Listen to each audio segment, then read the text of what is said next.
क्षमा breaking Jain news. दो बातें ध्यान रखना। तुम्हारे पास है इसका कोई महत्व नहीं है। क्या वो धर्म को जरूरत है? नहीं तो उस दिन कहा था किसी के पास शराब है तो हम मंदिर में शराब दे सकते हैं? हाँ दे सकते हो, भगवान को जरूरत हो तो। पूछ लो भगवान को यदि एक आध बोतल लगाने का मन हो रहा है।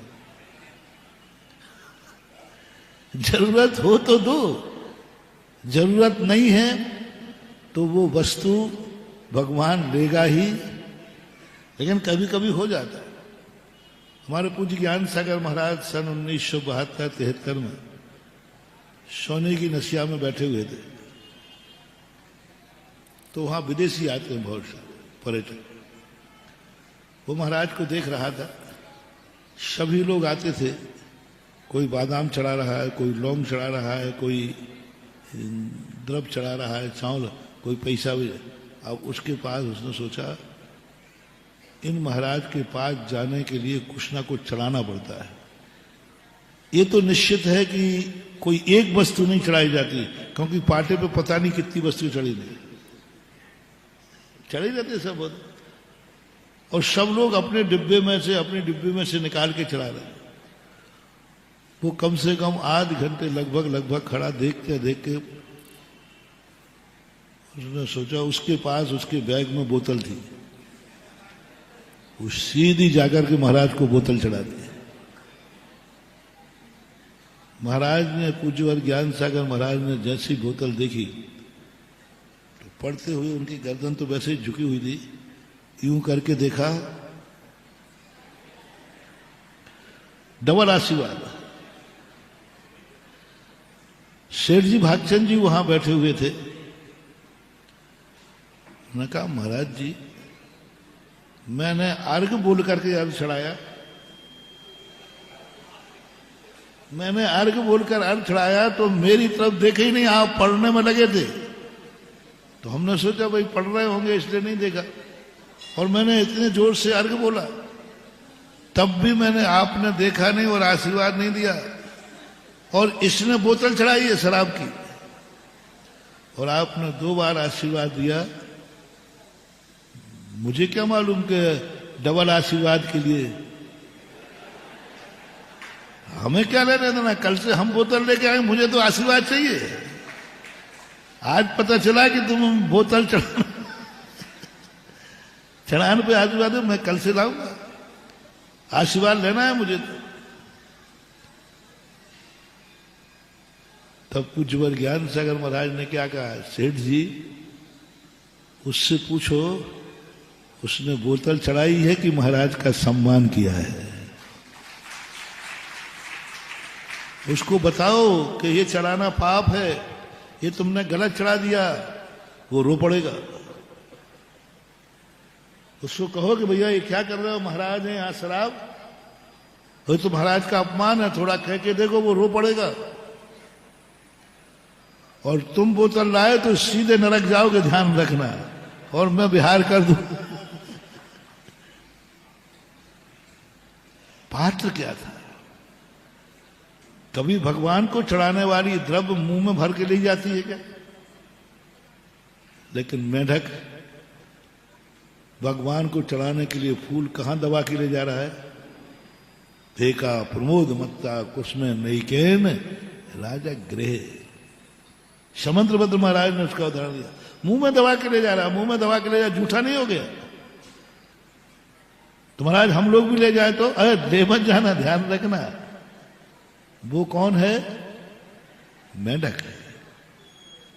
उसकी भावना तो देखो, हाथ नहीं होकर के भी वो ले जाने का। यदि उसको समझाया जाए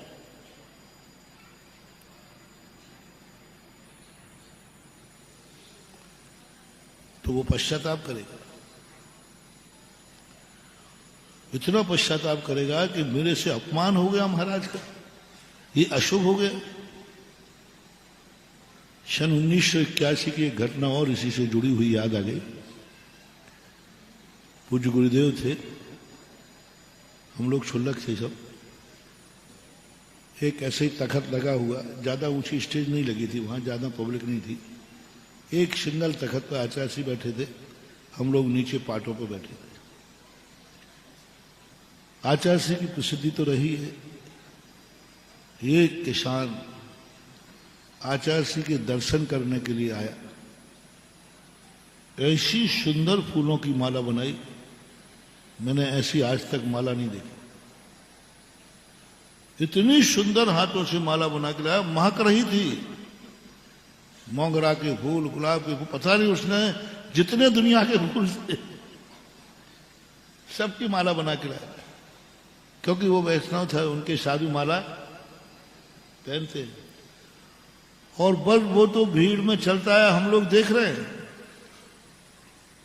हमने कहा कुछ ला रहा होगा, इसी माला पकड़े तो हाथ चढ़ाएगा। उसने सीधी आचार्य जी के गले में माला पहना दी। हम लोगों को दिमागी काम नहीं कर रहा, जैसे काश किसी का दिमाग हम लोग यूं देख रहे, ना रोकने का भाव आया, ना जल्दी उतारने का भाव आया। बस आचार्य जी जब देख गए उसकी तरफ देख रहे। आचार्य जी क्या स्मार्ट लग रहे थे।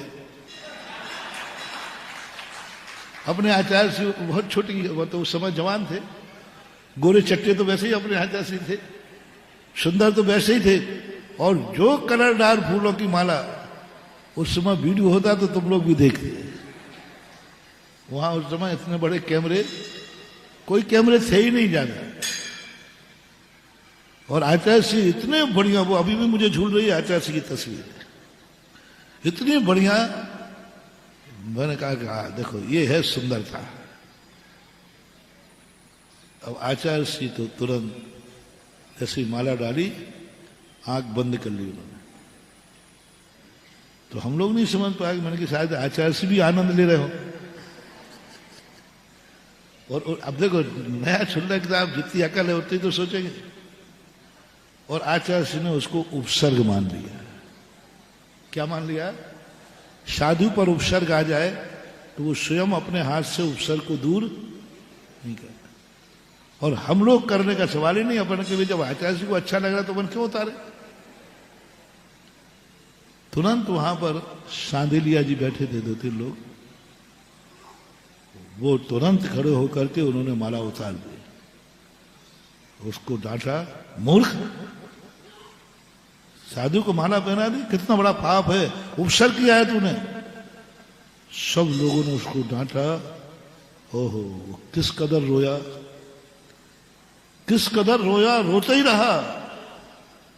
मैंने महाराज को उपसर्ग कर दिया, मैंने महाराज को दुख दे दिया, मैंने महाराज को दुखी दिया।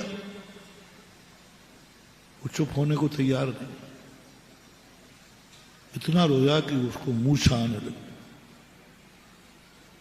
इतना रोया कि उसको बेहोशी आने लगी। आचार्य जी पास ले गए, हम लोग सामने ही थे, हम लोग भी उसको ले गए। मैंने कि भैया कोई बात नहीं। आचार्य ने कहा भैया कोई बात नहीं, तेरा कोई दोष नहीं है, तुझे तो मालूम, तूने उपसर्ग करने के भाव से तो नहीं किया। बोले नहीं महाराज मैं क्यों करूंगा, मैं तो अच्छे के लिए किया। लेकिन हुआ तो आपको कष्ट तो हुआ। पर उसका आंसू नहीं रुका, आंसू नहीं रुका। और वो आचार्य जी को कहना पड़ा, नहीं मुझे कोई दुख नहीं हुआ और तुझे किंचित मात्र भी पाप का बंध नहीं होगा। किंचित मात्र भी पाप का, क्योंकि उसका भाव क्या था? सम्मान करना। अब भाव सम्मान करने का है तो पुण्य भी सम्मान का ही लगेगा। तो अब तुम जैनी लोग बैठे महाराज हम भी माला पहनाए, फिर ध्यान रखना तुमने पहनाई तो तुम्हारी दुर्गति वहीं से है सीधी। क्योंकि तुम्हें ज्ञान में है कि ये कार्य नहीं करना, उसको ज्ञान नहीं। इसलिए धर्मात्मा व्यक्ति को कहा जाता है वह वस्तु दान में दो जो दान में दी जाती है। जरूरतमंद हो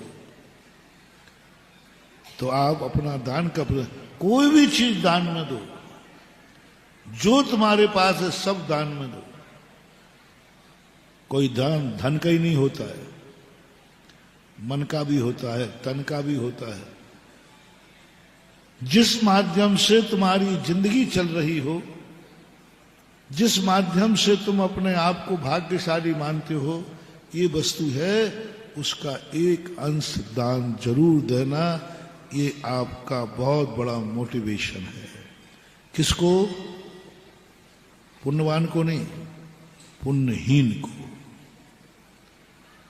पुण्यहीन को दान देना। सबसे ज्यादा खतरा आपको आगे से है कि पीछे से?